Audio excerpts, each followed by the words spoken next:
Looking for the right answers to hard and sometimes confusing global events? Look no further.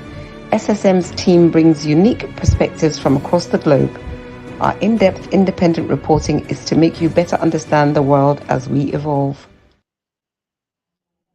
Yes, better understand the world news, world occurrences as we evolve. Good day, viewers. My name is Mark Godwin Iwejuwa, and we're here for our Friday Global World Affairs. Joining me from different parts of the world, as we normally do, are my colleagues and coordinators. In faraway Toronto, Canada, is our man, Sir George Chukwu. Sir George, you're welcome to SSM Friday News Update. Good morning, Mark Godwin, and good morning, viewers from around the world. Welcome to our Friday show where we discuss international affairs and digging deep into things that concern you. Today is a fantastic day. Thank you for joining us. Thank you for joining us, George. Thank you. You are going to give us some of the updates, George. Some of the things are coming from your corner. So, but yes, joining us also from the other side of the world is our man, Ogbeni Olayinka Raji. Raji, you're welcome. Good morning, Sir Mark. Good morning, Sir George. Good morning, viewers around the world. Welcome to our Friday program. Welcome to our Friday program. You're welcome, gentlemen. It's good to see you. It's dark and cloudy out here. I don't know how the weather is with Sir George. Sir George, how is your weather there? Is it cool? It's still very early to determine what's going to happen, but it's going to be about 22 degrees today, so it's going to be good. Okay. And the weather better behave, because today is my birthday and I'm celebrating it. Yes, Sir George. Is it today that is the birthday, or today the day you chose to celebrate it? Today is the day I choose to celebrate it, actually. Good, that's it, because I remember we did that special. Yeah, you did that last time, yes. And we're waiting for our Ogbeni Olarinka's birthday. The big yes, it's coming soon. We know. October special holiday. That's the special holiday. Yes. Okay, guys. It's not very special in some place. Let's turn to the. First of all, let's come home. Yesterday was the southeast part of Nigeria proclaimed yesterday as a Biafra Memorial Day. Not a bad idea, but things turned very not too good in some parts of the southeast. Let's see this video and we'll come to the discussion. Jesus.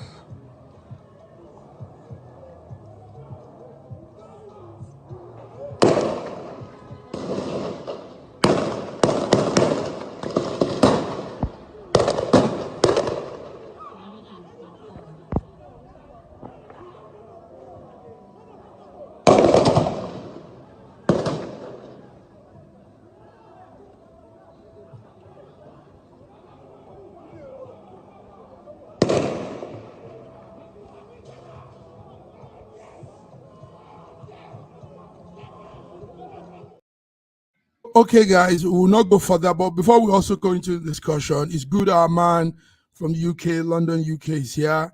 Femi, okay, you're welcome to Friday Global Update. We normally don't have you on Friday. We don't know what happened this time. It's good to see you. Good to see you. I just thought that with all the things that are happening internationally and in Nigeria, I should try and grace your segment with my presence. And I'm glad to see George and Raji, my co-combatants, waiting for me. As a matter of fact, in the middle of the night, I contacted Femi, who was up all night getting ready and loading his ammunition for today's show. So get ready. Nice. Okay, they say you can't go chasing rat outside when your house is burning. Is that so? So we're starting with this Nigerian update. Today is global world affairs. So let's do this Nigerian update because it's very serious. First of all, yesterday, like we said, was declared Biafra Memorial Day. And I gave that little talk of, it's not a bad idea to remember dead citizens that happened in an occurrence years ago, but it turned very, very ugly. Right, what you just saw there, that video clip was in Abia State. Abia State gunmen were said to have stormed the military units in the morning of yesterday, burnt patrol vans, burnt areas, and killed. Now we don't have the right number, but quite a number of soldiers, Nigerian servicemen, were killed in that fracas you saw. Let me start with Raji that is in Nigeria. Raji, what was that thing? What's happening there in Abia State? I would have thought that if it was a Remembrance Day for Biafran and those who died during Biafran War, I would have thought that to be a very solemn day where you remember those who lost their lives, and therefore will be more solemn, and therefore will be thinking of what to do to avoid further death. I'm so sorry that the servicemen lost their lives, and my condolences go to their families. My condolences also go to the families of, I'm sure one or two Biafrans might have lost their lives or might have gotten wounded. I wouldn't say it serves them right. I will also say have some human feelings. I have tried as much as possible to see if I could understand the stance of my Biafran in-laws. You know, there is no Biafra in-law. Actually, there is no Biafran in-law. I'm so sorry. Just wanted to correct you. Thank you. About my Igbo in-laws. Okay. Thank you. Igbo in-laws. I have in-laws from the southeast. I'm really connected to them. And I'm so sorry about all that is happening, especially their Monday sit-at-homes, which causes a lot of economic difficulty for the people. And I really don't understand them. I can't go into their mind to understand. Okay, thank you, Raji. Yes, it's more. It's so much more. Let's come to Femi. Femi, you posted something this morning that was very pivotal. Stringent point. The exams, West African exams is going on, and maths is going to be held next Monday, like you said. And that Monday in the southeast, there is that thing called sit at home. Raji just talked about the economic deficiency we suffer in that time. Now we're talking of an exam that comes once in a person's time. So come give us what is happening, Femi, coupled with that fracas in Abia State. What's happening? Why are the Igbos doing this? Why are they so-called Biafra? You see, this is a kind of self-inflicted destruction. And for me, as Raji said, our brother, I have many friends and family in the Southeast as well. And I just find they're killing ourselves. You understand? If it was about the Fulanis or any other person, generally you would think you're going to attack those people. But we're all Nigerians. You are attacking your own selves. This sit at home is disastrous. It's causing mayhem. It's destroying Indigo economy. You understand? Who as an outsider is going to come and invest in such an economy? Now you say Liberation Day. Liberation Day is a day, as Raji said, of remembrance, of sovereignty, so people to feel calm and think, reflect on the past, those who have died. And it could even be it could even be used as a celebration of Indigo. You understand? Those who died and those who are living, and that we don't make the same mistake. But instead of that, they start to kill themselves again. I mean, it's so sad. The real lesson, really, the real lesson for all Nigerians is to see what happened when Oduduwa Nation declared independence. What did we see? Governor Makinde mobilized the military and the security network, security apparatus in Oyo State. Supposedly governors have no control, but they managed to mobilize them in Oyo State, and they got rid and arrested everybody that was involved and destroyed their homes, and they are facing prosecution as we speak. But in Alaigbo, what do we see? Ohaneze is giving excuses, saying it's not IPOB. It's not Mazi Nnamdi Kanu. There's not this one. It's not that one. Yeah, we don't know. Blah, blah. Excuses. The governor's like Governor Oti is putting his head in the sand, saying, "I'm sorry, I can't stop the people who are doing liberation deal." What kind of governance is that? Look, it's down to Ala Igbo to sort out their problems. Stop blaming other people and giving excuses for this nonsense. Every situation is local, so those people are being harbored by their fellow Indigo. It's time for them to call them out and expose them, and let's get rid of this rot within our system. That's what needs to happen right now. Is there complicity? It seems to be them out, complicity. expose them, and know, this rod. Okay, let's come to George. George, but before I come to you, I want to say this. George, hear this. Ohaneze has the Ohaneze, that Pan-African Social Group, has exonerated itself from that event yesterday. The governor of Abia State says he doesn't know about this. Now, how could they also, because Ohaneze called up for this that Monday, that yesterday's trip, special, whatever it is. Now, how could they also now say they don't know about what probably happened? I mean, an organization like that should understand what could happen on a day like that. Sir George, let's hear you. There are, you only have excuses when there are failures. I've never seen any successful person who gives excuses for being successful. Femi just penned it out so well. It is so just, I don't know how to think about that. How you can just sit and then begin to just inflict pain upon your own self and your family, and destroying the economy of the whole Southeast. Is so, I just don't understand it. And to say that the governors are handicapped, the Ohaneze, that's I don't even know how to describe them. Because for starters, if these people are serious, they will nip this in the bud. That's what I keep on saying. To say that we are handicapped and we cannot do anything, the Southeast governors, all they're doing is, their interest is making sure that their pockets are full. If not, why can't they come together as a whole Southeast governors, put a plan together, contribute money for local vigilante groups to ensure that such a thing, I mean, you can penetrate within and find out who are these people doing these things, because everybody knows. The family of these people know who they are. Why are they not being pointed? Why are we giving excuses? This is so sad. If you know how much is being lost every single day, what is being lost educationally, financially, economically, and otherwise, and socially, and lives, because of this nonsense, lives that are being lost. Can you just imagine taking a gun and going after the military man that is keeping peace? There is no excuse whatsoever. George, but we have the Bubagu vigilante, and we have there are quite some number of local. It's a game. Excuse me, it is a game. Look at what happened in your state. It is a game that Igbos are playing. Both the Ohaneze and the leaders.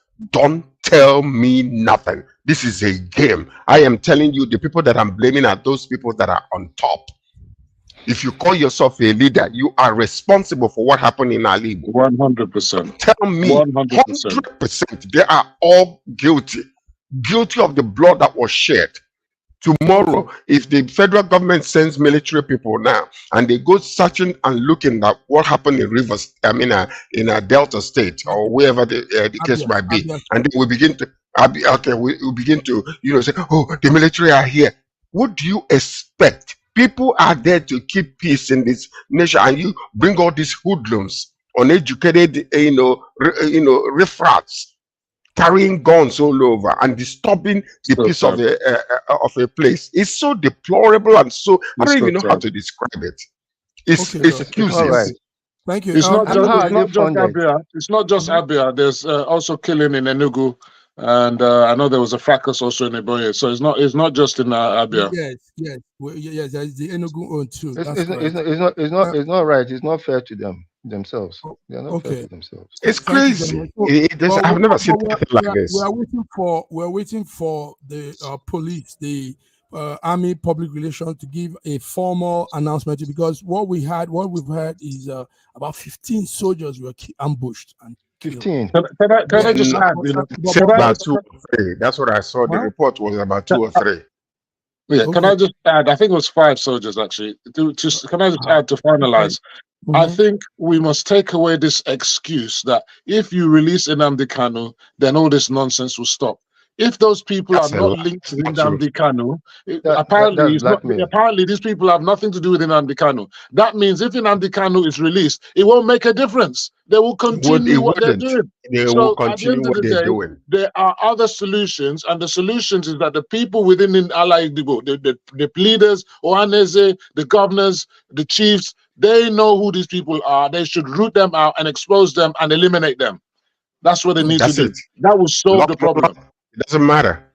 Lock them all up. Lock them up or eliminate them. Bandits, you see what displeases me is that when it's happening in the north, we will scream, "Look at what's happening in the north." But bandits are being killed every day. You understand? They're being killed every day. You understand? There's no course of justice. They're not going taken to court. They've been eliminated. You understand? So if they can be eliminated in the north, they must be eliminated anywhere. If they don't surrender their arms, they must be eliminated because they are terrorists. Nothing else, nothing more. Terrorists, criminals and terrorists. The point is this: nature abhors vacuum. It is the vacuum of leadership in the southeast that is causing all of this. If there is a true active leadership, I can guarantee you they would have sought all these people out. All you need to do, Peter Obi, I remember specifically what happened when there was havoc in the Anambra state. Yes. I came back from and I landed in Enugu, and then I thought it was still the same. He made a promise, I'm going to clean it up. He cleaned it up. He set a lot of places up. People used to steal, they used to maim, they used to kill. All of a sudden, before you know it, in less than 90 days, every single one of them ran away. Why was it so? Because what they were doing, they fed them with the same weapon that they were using. They started eliminating them one by one, going to their houses and arresting them. That is the answer to this. They know what to do, giving excuses. They were even eliminated, and there was the rivers of blood. So we know about all of that. But the point is, as it stands now, Peter Obi is quite silent. Obi Kizekele, they're all quiet. These are supposed leaders of Indigo. They're keeping quiet. So I don't understand why they're keeping quiet. This nonsense. They need to come out and condemn it.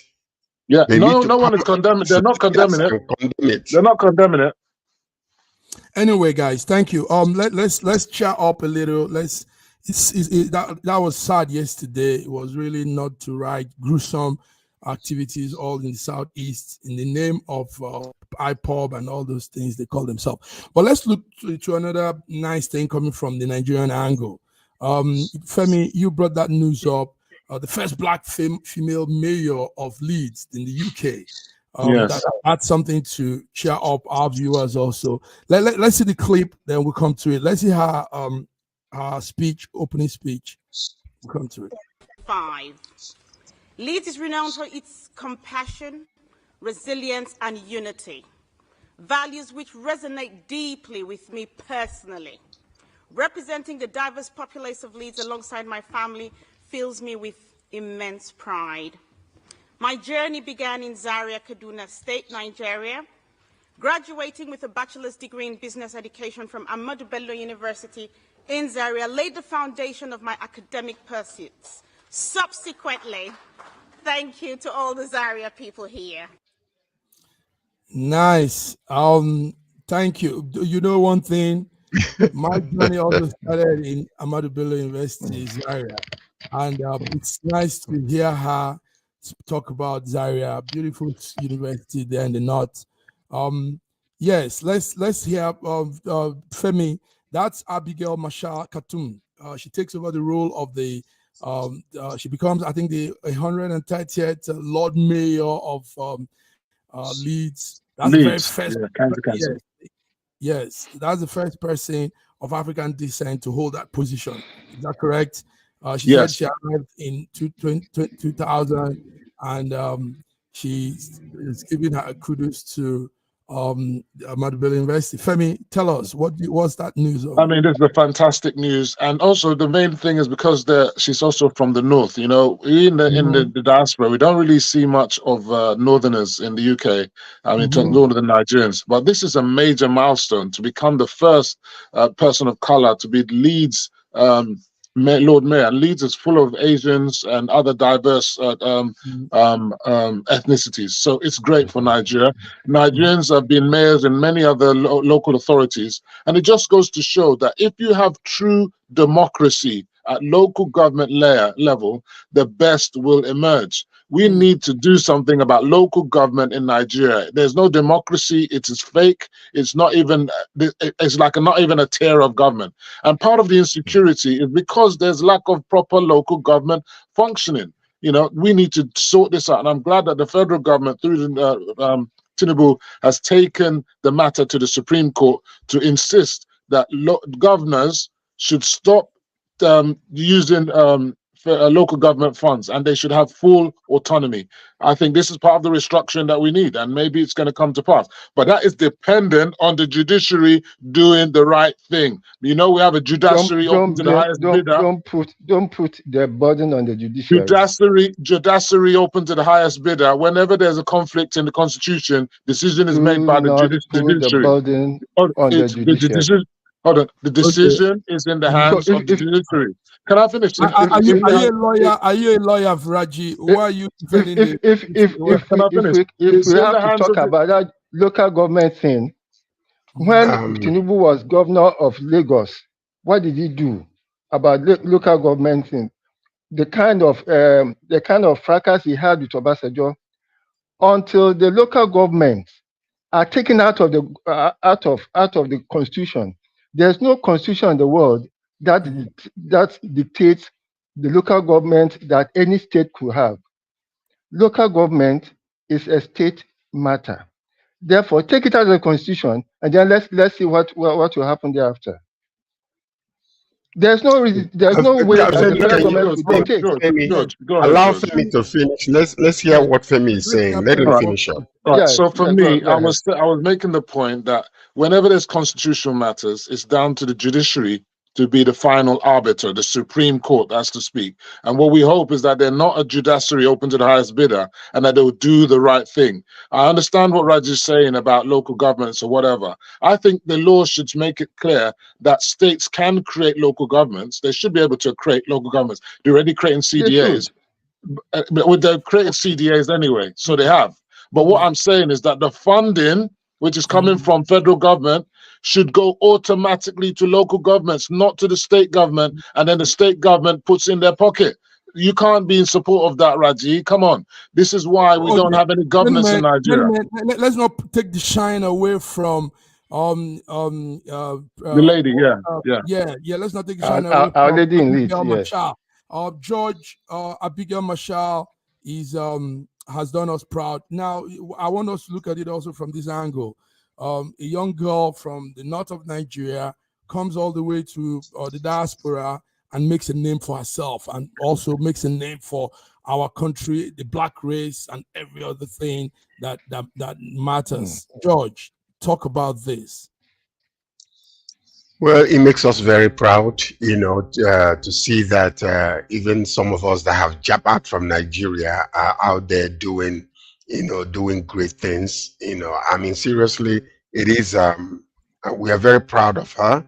And, you know, I mean, like when they go out there, you know, rather than here, you know, when we come outside of Nigeria and begin to, you know, bastardize our name and criminalizing as if all Nigerians are just criminals and 419ers.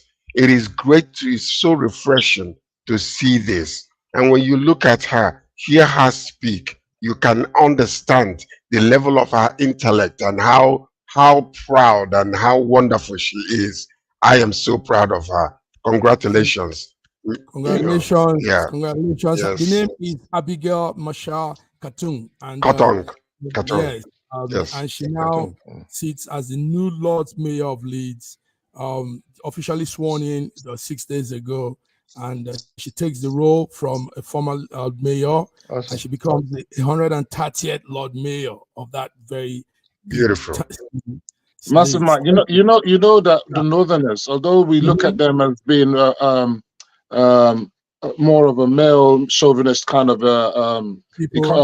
polarity, they were the ones that were likely to have the first female governor twice. You understand? In Adamawa. And so they're doing far better than we in the South, and we in the South we say that we are more liberated, and we're more equal. So the Northerners, remember Queen Amina from Zaria? Zaria, that's correct. Now that's a very good point to observe, Femi. And of a truth, the northern females, Nigerian northern politicians have made more headway. If you go to Jos and Kaduna, you have female councillors and chairman and all that, and that's correct. Thank you, Femi. Thank you for that observation. So, guys, let's move on with one last small story before we go on a break. We're not talking on Trump yet, but we're talking on something you actually probably don't know. There's a movie going on Trump. There's a movie going on Trump. It's called The Apprentice. The movie is being premiered at the Cannes festival here in France, close to me. But one thing is happening. Trump is not, he says he doesn't agree to the movie production because it paints him in a very bad light, But they say they went through his memoir, his storyline, and everything is as it is. So that movie is being premiered not too far away from me here in Paris, France. And but Trump is kicking against it. It's being directed by an Iranian Danish filmmaker called Ali Abbasi. He portrays Trump's transformation from a young man, to the level he has come to now. So, how will you feel like being portrayed in a movie, Raji, and you feel that movie is criticized instead of making you look good? See, it's all witch hunting and politics. The Democrats know that they have no chance whatsoever if they should present Biden. And therefore, the only person that could stand against Biden, apart from RF Kennedy, is Trump. Therefore, they have to eliminate him first. Let's go on a small break. We'll be back. I know you have a lot. Look at the football. Okay, wait a minute. Wait. So the Democrats went and got an Iranian guy and paid him money and gave him money and bribed him to do a movie on Trump in France, right? Raji, sometimes I'm not. No. You are putting into your own words. Oh my God, you that is happening is our politics. It's so laughable. It is absolutely so laughable.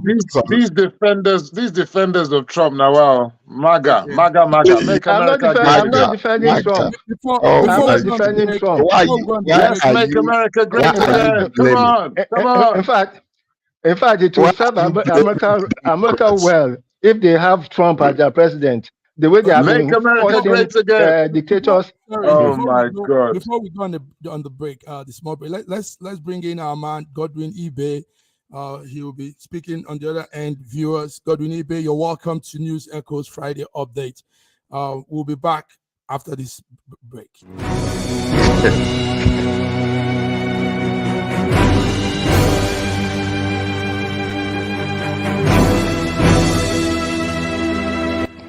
Looking for the right answers to hard and sometimes confusing global events? Look no further. SSM's team brings unique perspectives from across the globe. Our in-depth independent reporting is to make you better understand the world as we evolve.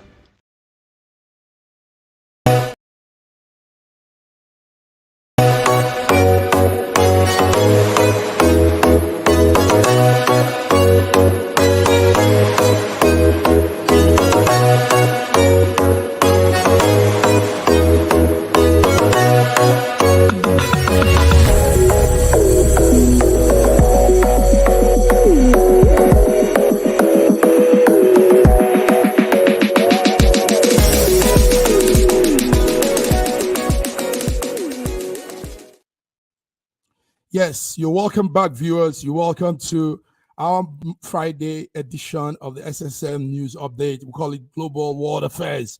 And I'm here with my colleagues and friends, brothers from different parts of the world. Joining us now is our man, Godwin Ibe, from Moscow, Russia. Godwin Ibe, you're welcome to Friday World Affairs. Thank you so much for having me. Thank you, viewers, for tuning in. Thank you. And also still in the UK, London, UK, is Femi. Okay, Femi, conveyor of the Better Niger. Yes, you're welcome, Femi. You're welcome back. Lovely to be here. Lovely to be here. Okay, still in Lagos, Nigeria. We need that person from that ground zero point of most occurrences in Nigeria, and there is Ogbeni Olayinka Raji. Raji, thank you for being on. My honor to be here. It's my honor. I'm honored to be here. And today we'll be having more from the North America part, and Sir George Chukwu is standing in for us there. Sir George, you're welcome back. I hope you're good. I am wonderful. Thank you so very much. Okay. Guys, let's dive in now. We've just talked on the Nigerian situation. Trump has been found guilty of all 34 counts, all of it. The jury of 7 men and 5 women made their decisions yesterday.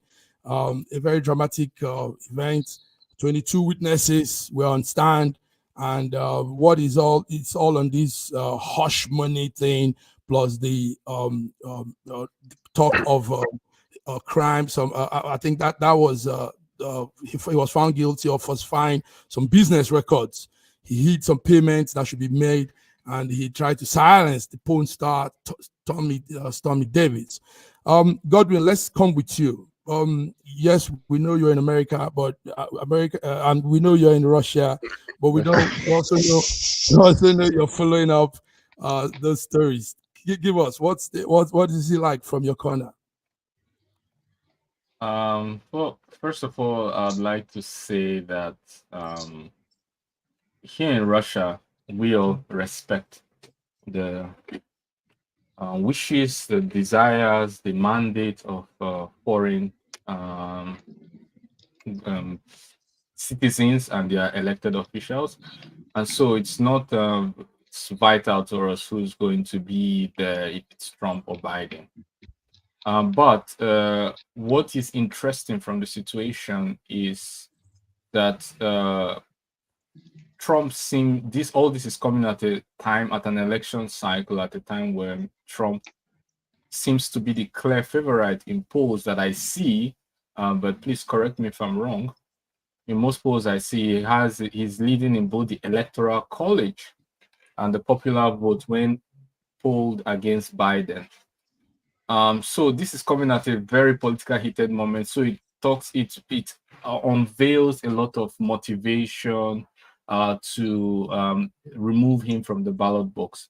And if that is true, then obviously you're disenfranchising the whole American populace. That's the first. Secondly, as I understand, it's a particular court that found him guilty. He can still appeal. And sometimes from historical records, sometimes a court that is more politically aligned, that has more judges from a particular party, tends to favor a kind of pro-democratic decision. And then when he goes up to the appeal and to the Supreme Court, he goes the other way. We've seen this countless number of times, including with the Roe v. Wade. So it may not be the last time we're hearing about it. But I think the American people should decide if Trump is guilty or not, first of all, and if he should be their leader. But artificial means of altering the ballot box and the candidate is very troubling, very worrisome. And well, it's not the kind of democracy that we hear preached about. I don't think that's very representative of that. Thank you, Godwin. You know what? It is so sad. George, hold you need on. to allow me. You need to allow me because listen to this. Don't worry. No, I'm not American. I live in America. I want us to take it around so it goes smooth. Yes, the U.S. Constitution says that he can still run for president, and a lot of other things too. But like Godwin Ibe said, it's coming at a time when we're close to that election. Femi, okay.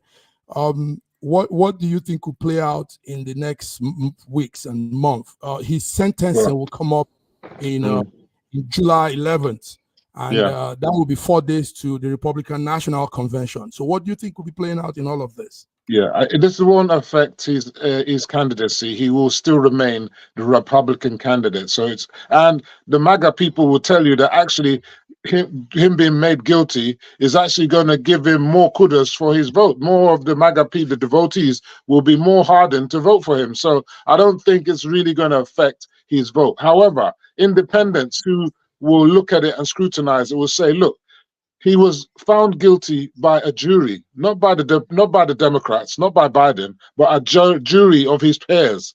So at the end of the day, you see what I find most despicable about a lot of people is that when the judgment favors you, then it's great. When it doesn't favor you, then you start complaining. Trump in himself, in his own words, said, what did he say? He said, even Mother Teresa cannot come off of these charges because he knew what he had done. He said it with his own mouth. He already pronounced himself guilty. And then when he was pronounced guilty, he then started screaming and making noise. Look, this is ridiculous. The Trump Supreme Court is the Trump Supreme Court. It's full of Republicans. They said that the 2020 elections were never rigged. So these are facts. So at the end of the day, he tried to manipulate the elections with his hush money and has been found wanting. At the end of the day, I doubt if he'll be imprisoned anyway. They'll just give him a slap on the wrist and we'll move on. But he's definitely a convicted felon, which is quite different to what happened with our President Tinubu, where people were trying to stop Tinubu from becoming the president based on a civil litigation.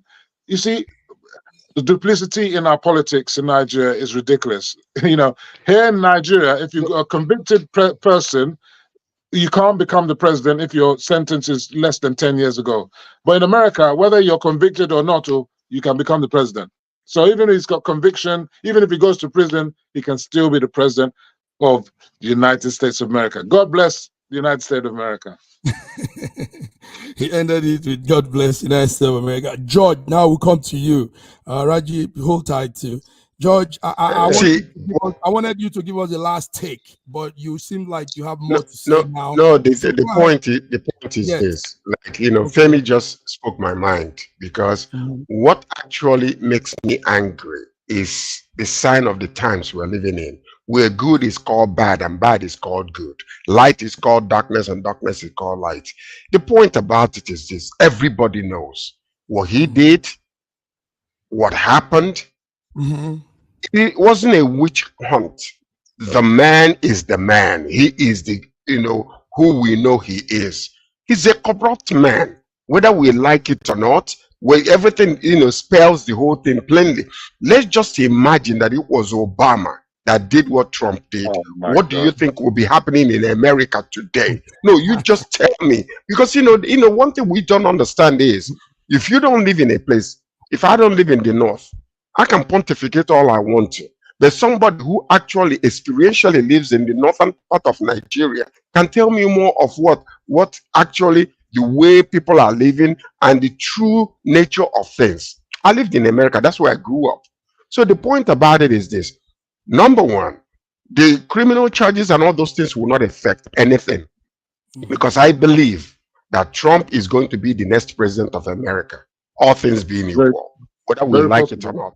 Why is that? It's very possible. But the point I am making is because of the white supremacy movement. Whether we like it or not, you can't paint it any way you know. Let it just be somebody of color that did half of what Trump has done. That person will be languishing in jail today as we speak. All this MAGA movement is all about taking it back to the way it was in the 60s and the 50s and the 40s, because they believe that, you know, immigrants have come and they are taking over what belongs to them. Trump himself believes that. He's not a Christian. He poses as a Christian. He supports Christianity because he knows that's the only way he can get a group of people. No, look at the man's lifestyle. Listen to me. I like the man, but let's speak the truth as it is. It wasn't Democrats that brought him to justice or whatever the case was. It's a jury. a number of jury that was selected. He was there. His lawyers were there when they were selected. He's found guilty. He's a felon. But the bottom line to it, he is a white man, and nothing will happen to him. Just straightforward. Let's leave it that way. Thank you, George. 100% correct. 100% correct. You see, Raji, hold tight. The picture you see is the justice that will be giving out the verdict come July 11th. By 10 a.m. on July 11th, we'll hear what will happen to Trump. Now that's Joan McCann. He will decide the punishments that will come to Trump. It might include jail time. Who knows? But Raji, I put it to you because you're in Nigeria. We see what is happening in America. Yes, some people will say they've come of age in their democracy, but this looks good somehow. It makes us to know that you reap what you sow. I mean, whoever you are, you reap what you sow. So can this be playing out in Nigeria? We see leaders that have embezzled funds, done all kind of manner of crimes, but they just fizzle away. Nothing happens. It just ends like that. Raji, tell us. Will this? My view of the whole thing is that whatever is happening is what is revealing to us America that we know, America that had been hidden from us. All that what is happening is a revelation of American society as it is. So don't let us all their talk about democracy and all things. It's just hogwash.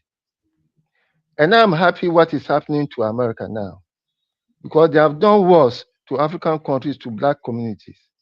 Let them also feel the governance of a man like Trump, whom you cannot point at anything that the man has done that has been clean, from his Trump University to the Trump Towers to everything that he has done. Nothing. And yet you can see the confidence with which he talks about tax evasion. He tells you, that he beat the system. And it's true about it. What did he say about the women? What did he say about women? Okay. He just touches them on the blah blah blah. If any other man said that, that presidency is finished. But let's leave. I just want to add one more thing to what has been said. I'm patiently listening. Everyone knows that Trump, as a businessman, has gotten his hand into things that are probably far from clean. But that's not the bone of contention here, actually, in terms of MAGA supporters, or the fact that it will derail him from being the president. The point is the double standard. The Biden family have also been accused. In fact, the Committee on Oversight and Accountability have accused the Biden family of a lot. His son deleted the information from laptop that could have been used for evidence. And pedals, draws, cocaine found in the White House. Even his fellow party mate Clinton had issues with even the diplomat dying in Libya and deleting of the email server and all of that. I know even the House on Oversight and Accountability and Arm Committee from the arm of the government, legislative arm, legislative arm, also pronounced and declared that Biden has been involved in things at corrupt dealings that are at his own interest, and they were investigating that if it puts the whole America. And was found not guilty, Mr. Godwin. He was found not guilty. Listen to this. You're not telling the truth, man. If you can do that, we shouldn't do that. Because they submitted themselves. Listen. You had the chance. So let me just finish. Carry on, God. You are in Russia. Hold on. You are in Russia. What you're reading is the conservative news. Okay, don't do that because they submitted themselves. No, they submitted themselves. Let him continue. Joe Biden has been accused both of the MAGA. Let me finish, please. Joe Biden has been accused both by MAGA supporters, some independents, and the Committee on Oversight and Accountability accused of this. I don't know if he was eventually convicted. If you say he was evicted, but even up to today, we are still hearing some more convictions connected to supporting Ukraine at the expense of America, or even the immigration problem on the southern border, putting it at a lower priority than supporting a country that is way off, far from their border, like in Ukraine, or even those who are pro-Israel. I say those who are looking at the support for Israel are saying that, oh, okay, the amount of support for Israel, is it coming against American interest? I'm not to decide for them. I'm just saying people have made such allegations and such accusations, and it's not about Trump being clean that is the problem, but it's the double standard and the motivation for it coming at this time when there's a political cycle. That's the point. So let's not try to cover that up. Godwin, I'm with you on this, and we have comments here. Let's read some of these comments, please.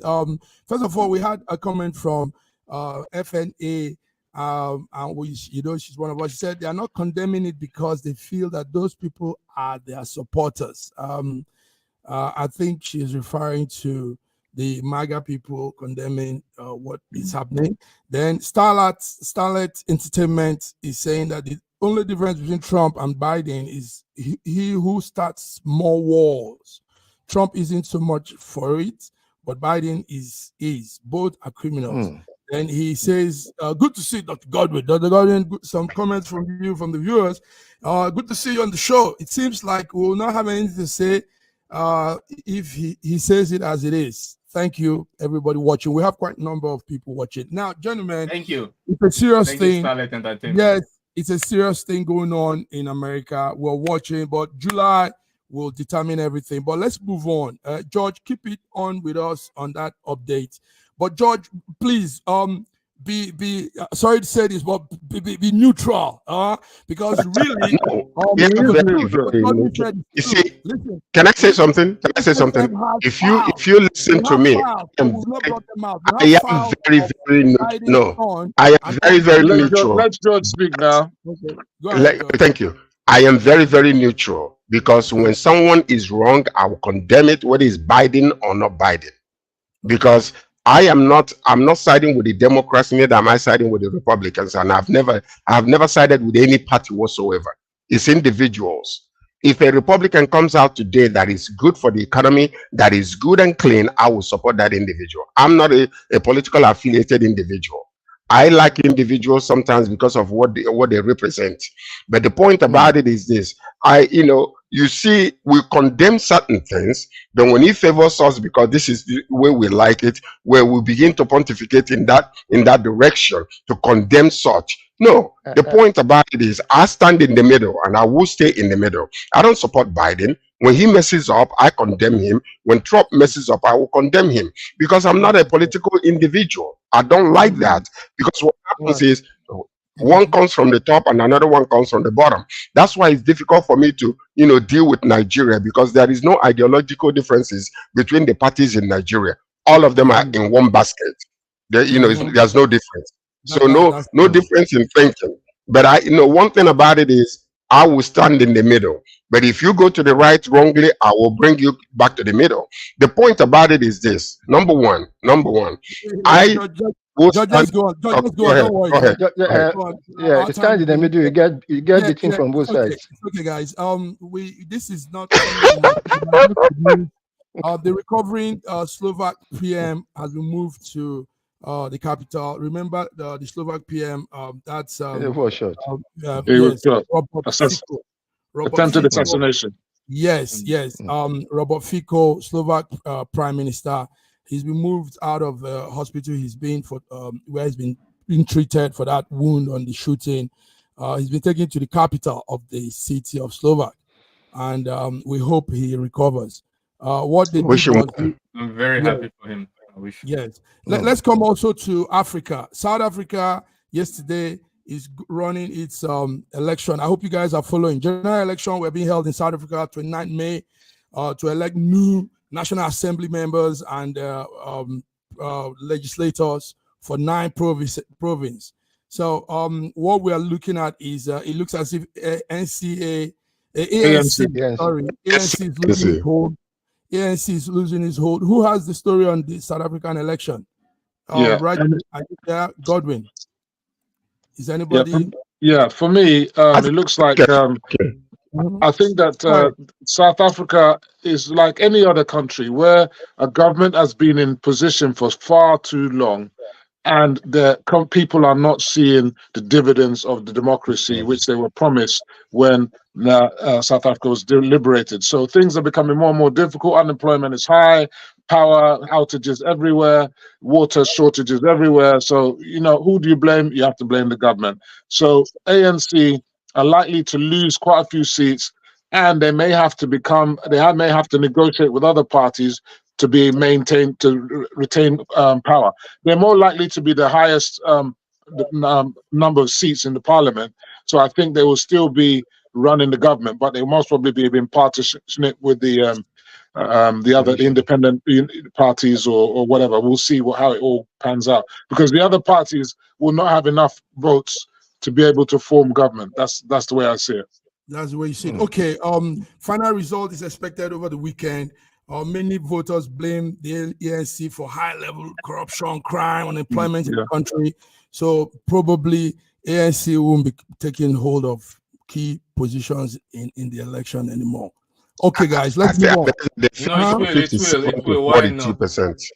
It will. It's just that it will need to be in alliance with a minor parties. Yes. Let me add by saying that yes, a lot of citizens in South Africa are trying to punish the ANC for what they perceive as maybe South Africa not living to what it's supposed to be. But they are still the party of Nelson Mandela, the ANC, is still by far the strongest party, and they just need to convince one minority party, and they will make up the 50%. But the most important thing is that it's a lesson for them to adjust some things to suit the interest of the majority, make some compromises, change their policy a little bit. And of course, it's also important for us in Russia and for other BRICS nations as our partner and our friend. We wish them well. Also, as an African, we wish them well, and I hope that they'll be able to sort out their issues. We also believe in the ability of the South African people to choose their leaders, and we wish them well. Thank you very much. Okay, still in South Africa. Just one sentence, sir. Go ahead. One sentence. There is a subsisting issue that has been swept aside for a long time. That is the land question. Every election year, that land question comes up. Okay. Every election year, that land question. It was the land question that took Zimbabwe to where they are today. But the land question is still there in South Africa. Okay. Economic enfranchisement of the majority population. That's what is going to be an issue. Yeah. And corruption charges have been filed. I don't know how true that is, but there are allegations of corruption. I think more people are concerned about corruption, and then the land should come second. If people think that there's no corruption and it's just a land problem, then they'll believe that somehow they'll be able to resolve it. But they don't believe that a decision is going to be made in their own interest, and that's the problem. Wow, thank you. Ramaphosa is a multi-billionaire. Ramaphosa. Thank you. He's a multi-billionaire. Now let's look at also Burkina Faso. Burkina Faso says they've extended this military regime to 5 years. They are going to be holding power for the next 5 years. Take note, Burkina Faso had that coup in 2022. Now the guy says 5 years, they still hold on. That's the acting president, Captain Ibrahim Traore. I hope you guys have had that news yesterday. Burkina Faso. So, but we won't go dive deep into it so that we don't take up the whole space. Be careful what you wish for. Be careful what you wish for. Be careful what you wish for. Yeah, those who are thinking that the military government is better. Okay. Military government is never better. Okay. All right, guys. No, it's better. It's obviously has been better than what they had before in terms of dividends to the people. That's why they preferred now. It's not as a system. It's about says the Russian in our midst. Says what? Okay. No. It's a joke. I am not It's a saying no. joke, I have Godwin. never It's a said. joke. I have never Godwin. said. Joke is a joke. Relax. Okay. Biden gives Ukraine the permission to carry out limited strike within Russia using U.S. weapons. Bad news. Bad news. Bad news. Bad news. Okay. But the Ukrainians have been encouraged to fight the last person. Go ahead. Tell us. Yes. You see, the Ukrainians have been toasted to fight until the last person, and they are doing it. Very stupid people. There was no need for a war in Ukraine. Okay. If they have not allowed Boris Johnson to talk to their Canadian president and to stop him from signing a very, very favorable agreement with Russia. George, bad news. Well, listen. Why is it such a bad news? When Russia can bomb any part of Ukraine as they want, take lives and, call it a day and sing about it and happy about it, their own brothers across the nation. Why is it such a bad news when one nation you're fighting with another and they can bomb any part of maim your people, kill your people, destroy your people, rape your people, and do all kinds of things? But it is not an equal fair ground for them to hit you back where they want you, that it will hurt. Possibly that George, are you talking about this Russia-Ukrainian war? That's what he's talking about. I'm talking about Russia-Ukraine war. About rapes and everything. War. Russia-Ukraine war. Is it? I'm asking you. Can you listen and answer the? Can you listen? Can you listen and answer the question? Can you listen? Listen to this. I'm asking a question. Why is this so wrong? That Russia can bomb any part of Ukraine, kill the people, destroy the infrastructure. Can you listen? Can you listen, please? I'm listening. Thank you. Don't interrupt. I'm asking a question. You have to hear the question. So what I'm saying is this. Why is this so wrong? Because the point is, as long as one side is able to afflict pain and destroy infrastructure and everything, the people in Russia might not be able to put pressure on Putin to stop the war. The point is this: because of the nuclear armaments, and the reason why we are doing this. Let's pamper them. Don't do anything. Don't fight them. Don't go into their city. Don't kill people in Russia. It's simply because you have a madman as the Ayatollah of Russia. He can press the button anyway and bring nuclear weapon. That's the only reason. If not, you have a comedian in Ukraine. Can I respond? Femi, can I respond? George, let me answer your question, George. Go ahead. George, this is the reason why Biden is languishing in the polls. This is part of the reason. He's a warmonger, okay? This is ridiculous, what he's doing. Remember that you mentioned it yourself. It's a nuclear power. You understand? We're not talking about any ordinary country. And what we're saying is the duplicity of the West is outrageous. How many countries are supporting Ukraine? UK, France, Germany, America, they can get weapons from everywhere. But they're telling everybody, don't give weapons to Russia. China shouldn't give Russia weapons to Russia. Iran shouldn't give weapons to Russia. North Korea shouldn't give Russia. Look, the thing is, if the Russians don't have all the normal ammunition to fight this war, they will resort to tactical nuclear weapons. What kind of world are we going to have if we then get that kind of situation? There is no way on this earth that Russia can lose this war.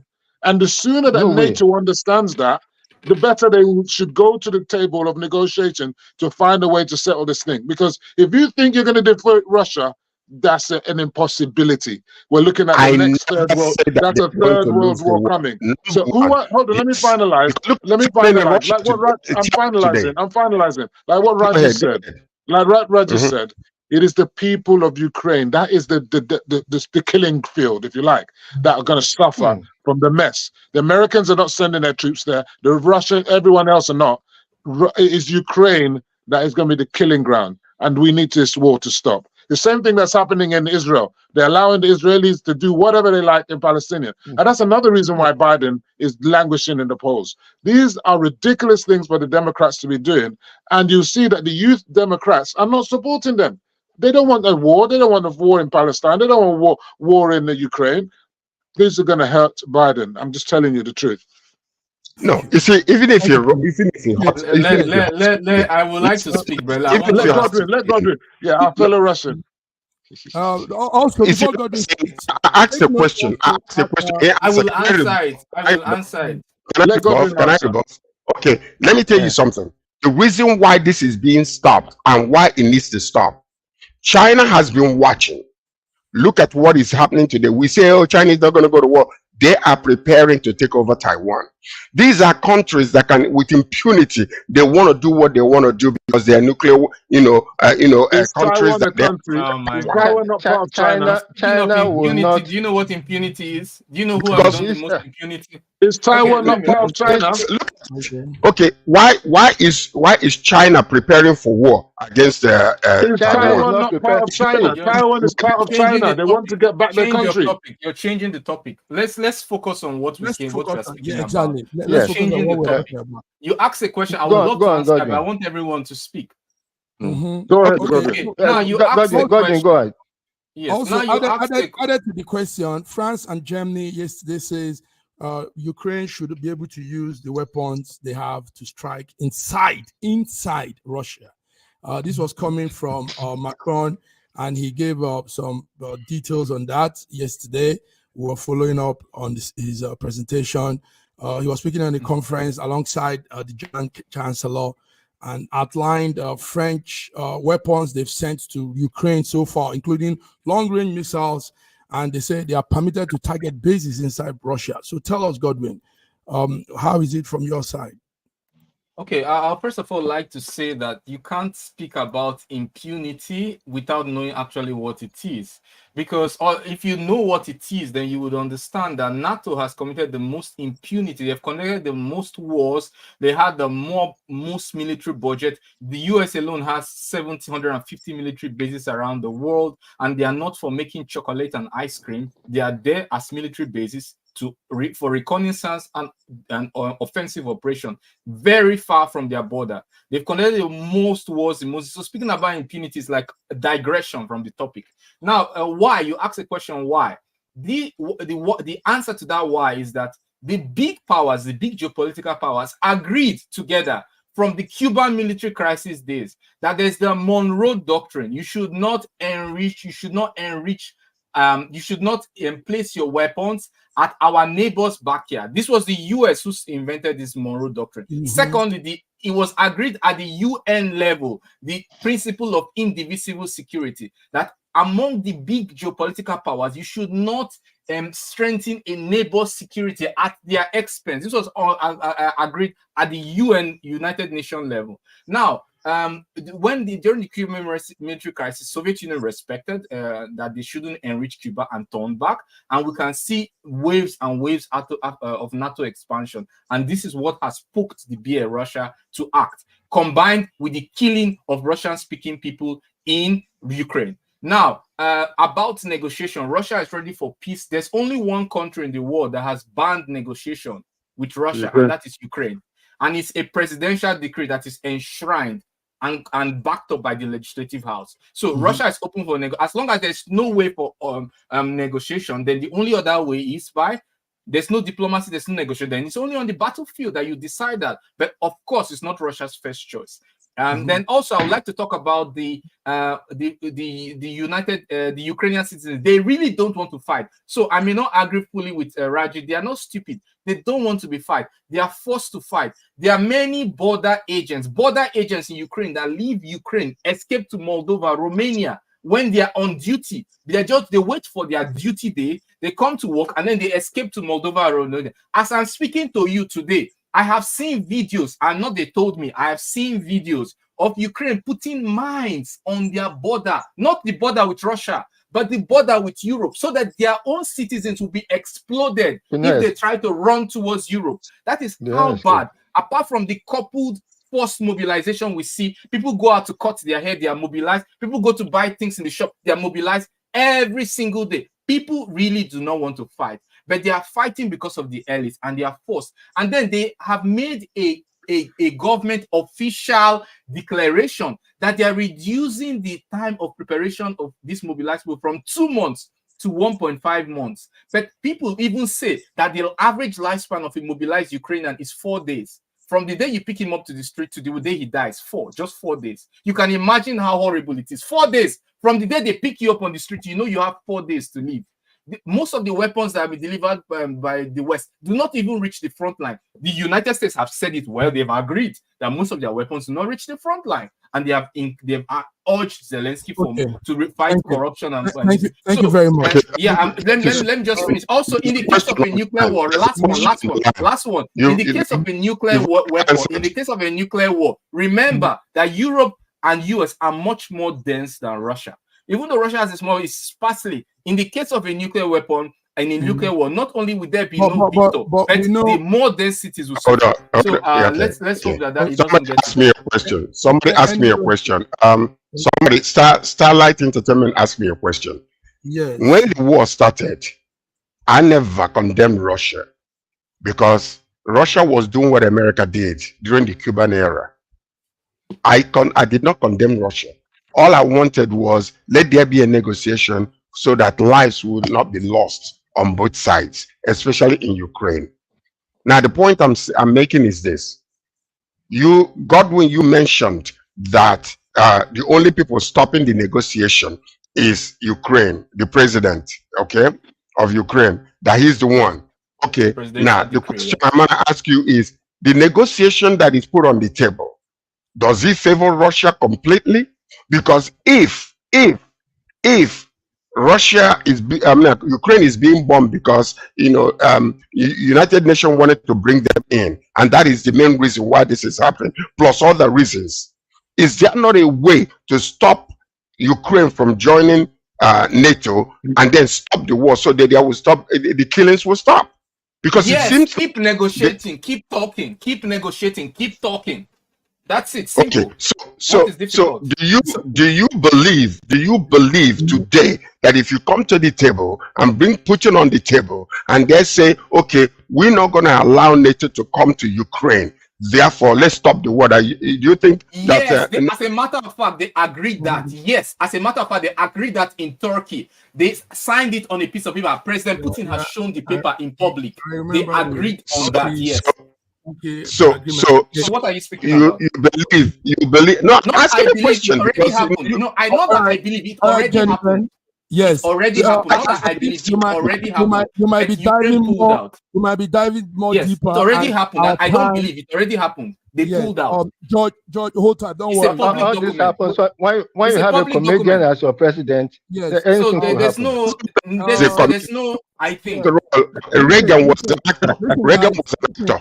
Who was a comedian? Ukraine pulled out. And what is Donald Trump? And what is Donald Trump? Okay. What is Donald Trump? Donald Trump is a guys. I'm sorry. Sorry. A criminal. Yes. We have viewers. We have quite a number. I don't know. Friday brings jammed in numbers for us. I think this Ukraine and all these foreign topics really affects people, and they want to know. Godwin, thank you. You did very well bringing us to light to what's happening. George, we thank you also because it is your curiosity that brings out the statements from Godwin. And we thank you all for viewing. There are viewers here writing, really mysterious, says, Russia invading Ukraine was just a land grab. There is no negotiation. Ukraine does not have to give Russia any land. That's really mysterious. They should have given Russia the F-16 fighter jets over a year ago. Okay, see, diverse opinion, diverse views, and it's not a problem. But gentlemen, we have to go. It's time. We used extra 10 minutes. Femi, okay, thank you for coming. Thank you for all the updates you've given us. Raji, thank you also for coming. We didn't do a topic. There's something we would have spoken about, but it's okay. We'll bring it on next week. Now, if you're here, viewers, if you're here and you are a European citizen, remember the election will be going on. They are electing officers, legislators, speakers, representatives in the House of European Parliament, Brussels. So election is coming up. We want to let our viewers know that if you are a citizen, look through the portal. There's a portal we'll make available here now. where you can go through the registration and vote. We need to all get involved in all of these things: policy making, decision making, democratic solutions rest in our hands. Guys, it's time to go. Au revoir. George, thank you. And George, we wish you a happy birthday celebration as you go. Yes. Yeah, we'll come live. Ladies and gentlemen, please join me tonight as I celebrate my birthday. It's going to go live. Compliments of Mike Godwin Iwajuwan and SSM. Yes. We're going to have a good time today. All right. Have a beautiful weekend. Raji, go enjoy your weekend. A great weekend. Godwin, bye-bye, guys.